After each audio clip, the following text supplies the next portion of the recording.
fight for your right in a win for workers everywhere. Federal appeals court today moved to temporarily freeze Biden's vaccine mandate for companies with more than 100 employees. Now, under Biden's decree, if you refuse the jab, then they'll just undergo weekly testing and wear a mask indefinitely. More than half of the country filed or joined lawsuits opposing Biden's move, including 3 Democrat-led states. Now, they call these mandates unconstitutional, unlawful, and unwise. So, joining me now to discuss is D.C. firefighter Will Jones and airline pilot Joshua Yoder. Guys, welcome to the program. I appreciate you coming on. Will, I'll go to you first on this.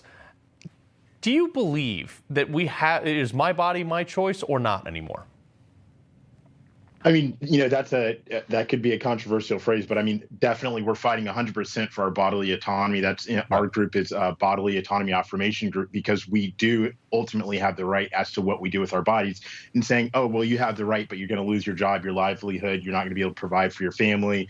You're not going to be able to participate in businesses and all those things. That's not a real choice.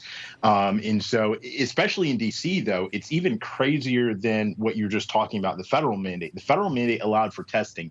And honestly, I think that's a reasonable compromise. I understand there's a lot of fears. Hundreds of thousands of people have lost their lives to the coronavirus. So I understand if people say, hey, I believe in the vaccine, so if you don't get it, get tested. But D.C., New York, and other cities, major cities, have gone even more extreme and said it doesn't matter that you're coming into work with a negative test.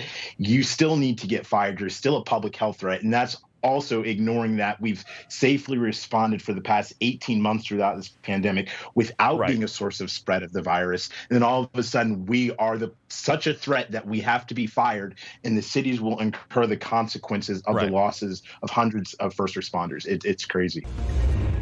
Hi, Rob Carson here. If you love watching Newsmax, you're really going to love listening to our new podcast. It's called the Newsmax Daily. I host it, and I give you the best briefing of the big news of the day, top newsmaker interviews, and even, yes, a few laughs. I know it's hard to believe. So if you're driving, walking, exercising, just about anywhere, you can connect with the Newsmax Daily with me, Rob Carson. Find our podcast online or go to iPhone, Spotify, iHeart, Stitcher, and more, and start listening today.